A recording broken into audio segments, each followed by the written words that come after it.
It was just a portrait of a mother and her daughters, but look more closely at their hands. Dr. James Mitchell had spent 15 years studying photographic archives at the New York Historical Society, but he had never seen anything quite like this. The portrait arrived in a donation box from an estate sale in Brooklyn, dozens of glass plate negatives wrapped in yellowed newspaper from 1923. Most showed typical late 19th century scenes: stern-faced merchants, wedding parties, children in Sunday clothes. But one image stopped him cold. 3 women stared back through time. A mother, perhaps 40 years old, sat centered in an ornate wooden chair. Her daughters, who appeared to be in their late teens or early 20s, stood on either side. All 3 were African American, dressed in their finest clothes, high-collared dresses with intricate lacework, their hair styled with obvious care. The formal studio backdrop showed a painted garden scene, common for the era. What struck James wasn't the composition or the subject's dignified expressions. It was their hands. The mother's hands rested in her lap, fingers interlaced in an unusual pattern.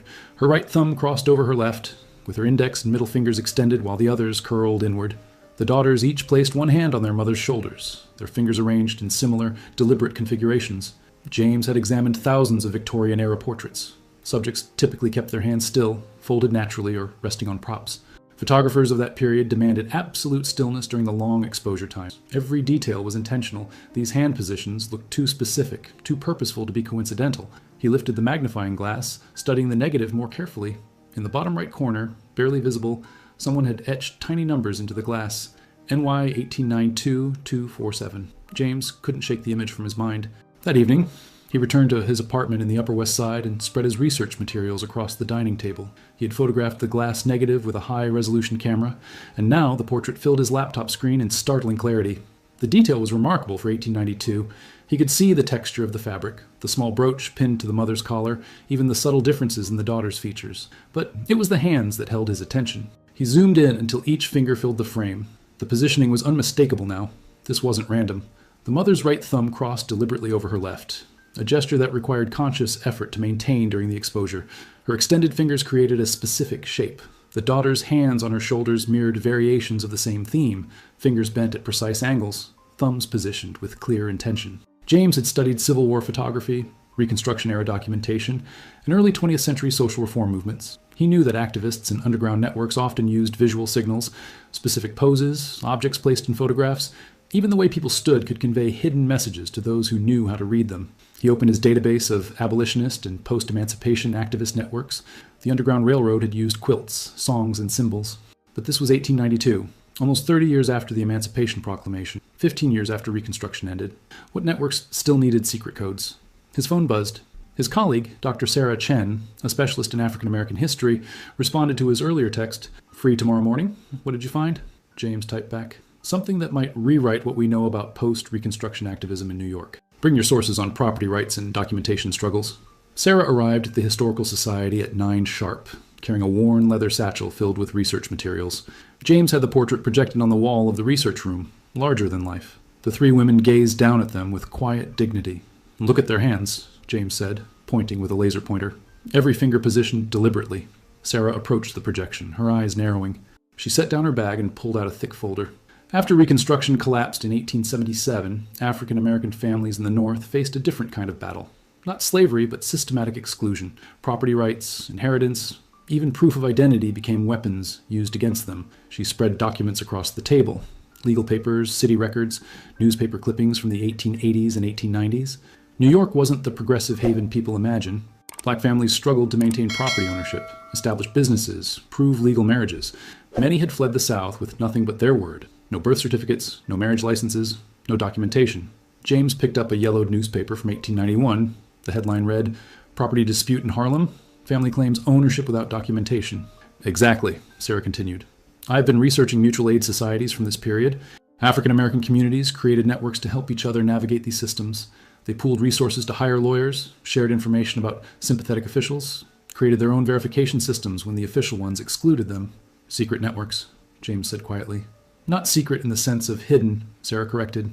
"Secret in the sense of parallel, operating alongside official systems, using methods that white authorities either didn't notice or didn't understand." James turned back to the portrait. "What if this isn't just a family photograph? What if it's documentation?" The etched numbers in the corner, NY 1892-247, proved to be the breakthrough. After 2 days of searching through city directories and business records, James found a reference. Studio 247 belonged to a photographer named Thomas Wright, who operated from a building on 8th Avenue between 1888 and 1896. The address still existed, though the building had been converted into apartments decades ago. James stood on the sidewalk, looking up at the brick facade, imagining it as it had been. Wright's studio would have been on the second floor, with large north-facing windows to capture the soft, even light preferred for portraits. Research into Wright himself revealed something unexpected.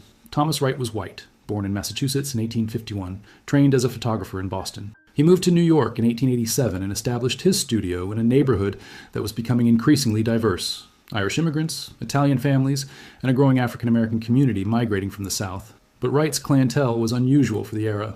While most white photographers either refused to photograph black clients or charged them significantly more, Wright's advertisements appeared in African-American newspapers. His studio welcomed all customers at equal rates. Sarah found an interview Wright gave to a small, progressive newspaper in 1894.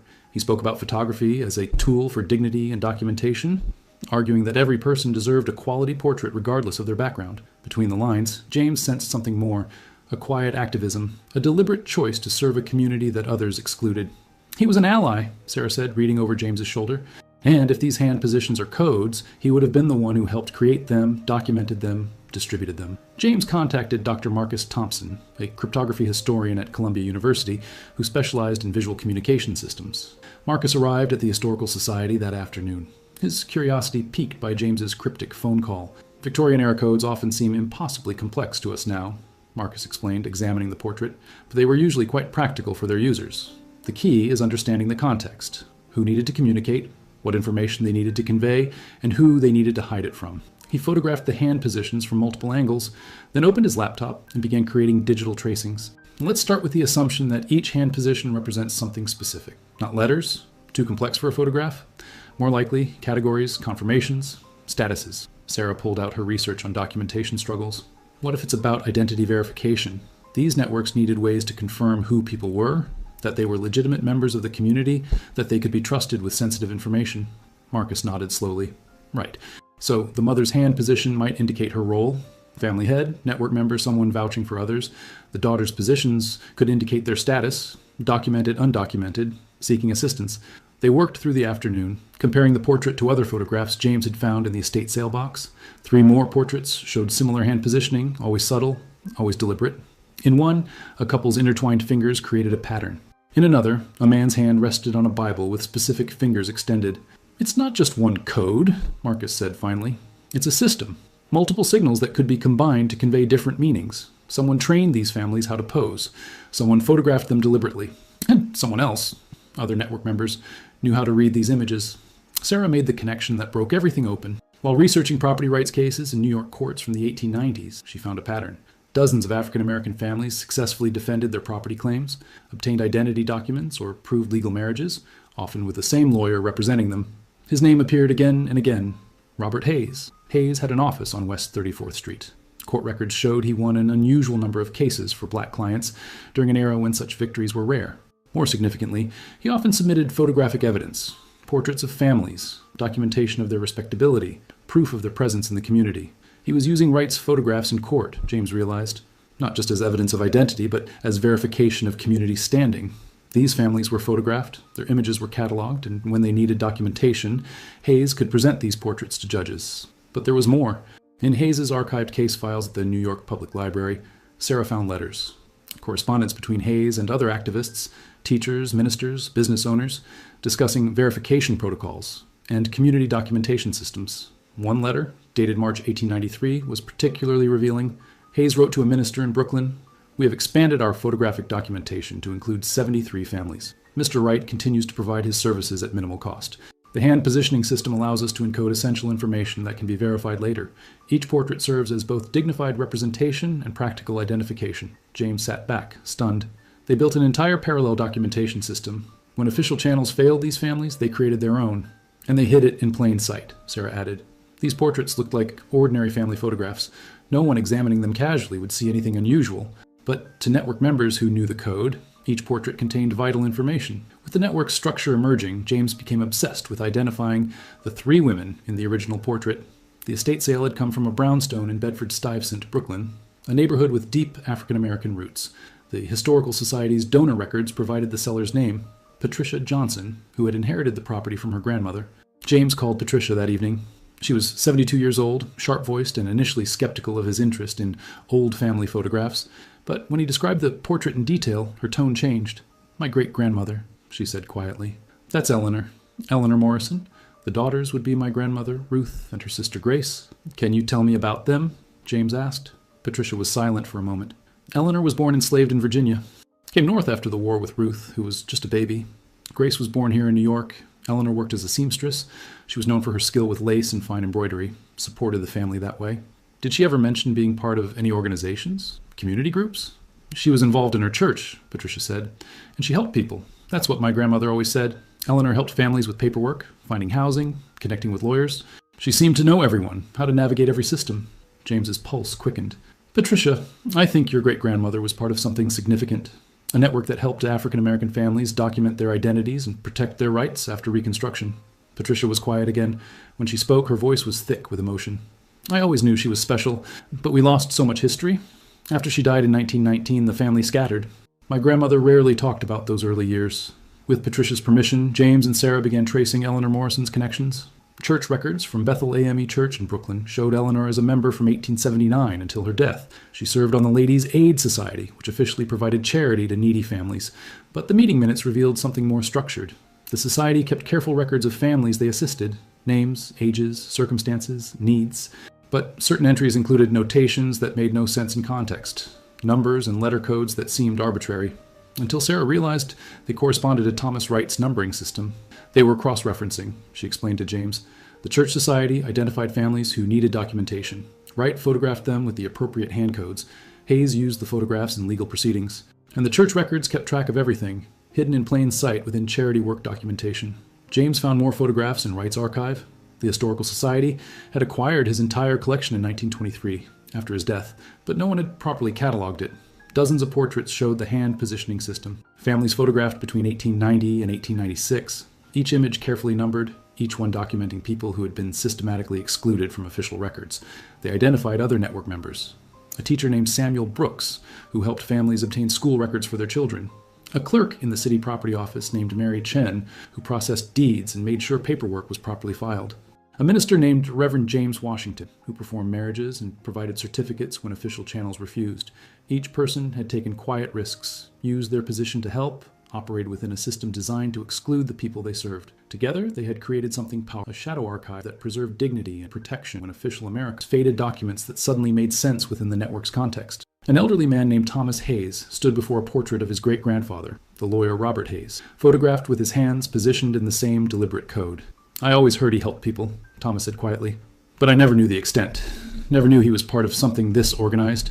A woman named Grace Brooks examined a portrait of Samuel Brooks, the teacher. "My family said he was arrested once, in 1895, for helping a family obtain false documents, but the charges were dropped. And looking at this now, I don't think the documents were false. I think he was helping people get the documentation they deserved but were denied." The New York Times covered the exhibition. The article ran with the headline, "Hidden in Plain Sight, How Post-Reconstruction Activists Built a Secret Documentation Network." Within days, historians from across the country contacted James, sharing similar findings from their regions. Parallel networks in Philadelphia, Boston, Chicago, all operating during the same period, all using subtle codes and photographs to document and protect African-American families navigating hostile systems. 6 months after discovering the portrait, James stood in the Historical Society's conservation lab, carefully handling the glass plate negative. They had digitally restored dozens of Wright's photographs, each image now preserved and accessible to descendants and researchers. The mother and daughter's portrait had become iconic, reproduced in textbooks, featured in documentaries, displayed in museums. But for James, its power remained personal. He thought of Eleanor Morrison, born enslaved, who had built a life of dignity and purpose in New York, who had helped countless families navigate a system designed to exclude them, who had posed for this photograph with her daughters, their hands carefully positioned in a code that would preserve their place in history. Patricia Johnson had donated Eleanor's personal papers to the Historical Society, letters, a diary, business records from her seamstress work. In the diary, Eleanor wrote about the photograph. "Had our portrait made today. Mr. Wright is a kind man, understands what we are building. The girls were nervous, but I told them this picture will matter. Someday, people will see what we did here." She had been right. The photograph had mattered. It had preserved not just their images, but evidence of their resistance, their ingenuity, their refusal to be erased. Sarah had traced 63 families through the network. documenting how they had obtained property deeds, legal marriages, business licenses, and school records, fundamental rights that should have been automatic but required elaborate workarounds to achieve. The network had operated from approximately 1888 to 1897, helping hundreds of families before gradually dissolving as some activists died, others moved, and new systems emerged. Thomas Wright had died in 1923, his contribution largely forgotten. Robert Hayes had continued practicing law until 1910. Eleanor Morrison had lived to see her daughters married and established, her work continued by others. The network hadn't solved systemic injustice, but it had provided practical help to people who needed it desperately. James met regularly with descendants now, collecting oral histories, connecting families who shared this hidden heritage. The portrait had become more than historical evidence. It was a bridge between generations, proof that their ancestors had been resourceful, connected, and determined to create justice when official America denied it. He thought of Eleanor's hands, positioned deliberately in that Brooklyn studio in 1892, her fingers creating a code that would outlive her, that would carry her story across more than a century. In the end, the simplest gestures could hold the most profound truths. Sometimes you just needed to look closely enough to see them.